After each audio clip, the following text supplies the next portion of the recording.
Secretary of State Marco Rubio has delivered remarks at the Munich Security Conference, claiming America still wants to be an ally of European nations. Here's CNN's Fred Plodkin. High-stakes security conference coming to an end here in Munich, Germany. Of course, one of the highlights was U.S. Secretary of State Marco Rubio and his speech in front of the delegates here in Munich. And basically, the folks who are here breathing a sigh of relief after that speech. On the one hand, the U.S. Secretary of State criticizing America's European allies, but also extending a welcoming hand, saying that the United States wants to continue to be an ally of European nations. At the same time, the U.S. is trying to move along that negotiations process to try and end the war in Ukraine. The next round of talks is set to happen in Geneva in Switzerland in the next couple of days, involving, of course, the U.S., Ukraine, and Russia. Now, the president of Ukraine, Volodymyr Zelensky, he showed some frustration at the way the talks are going. Here's what he had to say. The Americans often return to the topic of concessions, and too often those concessions are discussed in the context only of Ukraine, not Russia. Europe is practically not present at the table. It's a big mistake to my mind. Now, when Zelensky speaks about concessions, he first and foremost, of course, means some of those territorial concessions the Ukrainians might have to make as part of any peace agreement. Well, for more on that and for more on Rubio's speech, let's bring in our political analyst, Joe Siracusa, for his thoughts on this. So what did you make of Rubio's address, Joe?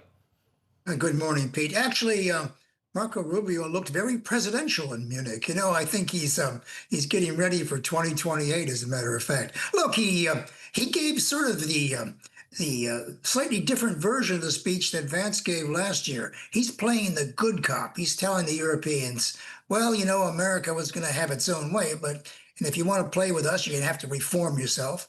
He's also told the United Nations to get to the back of the line. They have to reform themselves. And that he's made it very clear that while he has a softer approach, he has the same things in mind as President Trump. That is, that Europe has to get itself in order here. And I think it was a very tough speech in many ways.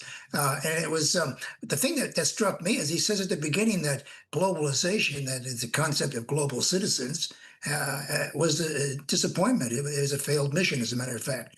So, you know, he's looking for the post-globalization world. I'm not quite sure what that looks like. But he did reassure the Europeans, and I've been to a number of these conferences, Pete, and, you know, they're all sitting around sort of looking at the tea leaves here, trying to figure out what's between the lines. And he made it very clear that the mood in Washington hasn't changed, though the delivery is a little different this time. Yeah, I mean, but he's right on all those points, isn't it? Europe does need to do more. And you've already seen from the Trump administration his attempts to get Europe to pay more when it comes to defence, and they've eventually come to the table there. But, I mean, the US is leading the way when it comes to, you know, putting pressure on Russia and Putin over the war in Ukraine, and all of the work that the White House is doing in the Middle East that Europe has clearly been lacking in.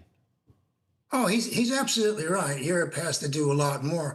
Look, Pete, in my lifetime, and been following American foreign policy and European-American relations all my life, Europe hasn't done nearly enough. You know, they've been free riding since the early Cold War. You know, they haven't paid their dues. They've never paid their part of defense.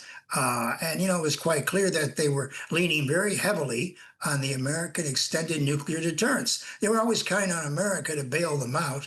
Now they got a president who says, well, unless you put up, you know, unless you fight, it look like you're ready to fight, we're not going to help you anyway. You know, America's got that old saying, I suppose the Australians do too, that they're only prepared to help those who help themselves. And it looks like, you know, Europe has enjoyed the free ride. And if it isn't Trump, it had been someone else who would have said to them, look, you got to pay your fair share of this. And if you don't, well, we're just going to part ways. And Trump has no emotional attachment to Europe. That is, he's prepared to turn his back on them. And no matter how they feel about Russia or Zelensky or anything else, I mean, they don't agree on a lot of things. But, you know, Pete, the Europeans are waiting for Donald Trump to leave the scene. They've been reassured by Democrats who attended, and particularly Newsom, that there's only 3 more years of this to go. Yeah, well, actually, that's not true. You know, there's more than 3 years. America, Go ahead. So what are they going to do? I mean, if a Democrat wins the next election, do they just go back to the way things were? Well, they're going to pretend they can. You know, some Democrats going to say we're back again the way Joe Biden did. But look, you know, they're going to have to spend more on defense. They're going to have to think more. And look, Pete, there are 450 million Europeans in the European Union. There are only 340 million Americans. You know, you can't tell me that the Europeans can't defend themselves one day. I mean, we're looking for them to become a major player instead of just hanging on the United States. And Trump doesn't want them hanging on because he wants his own freedom to maneuver. Europeans haven't decided what Europe really is. You know, maybe the European Union is a failed experiment. They gave it a good go. They think a lot of they've people would averted. agree on that.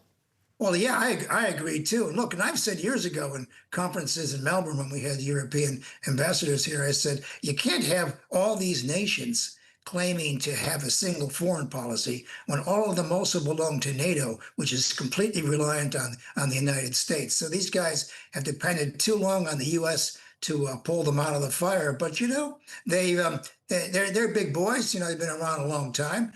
But I liked Rubio's simple message. You know, get on board or get out, you know, and he made it very clear he can live without them.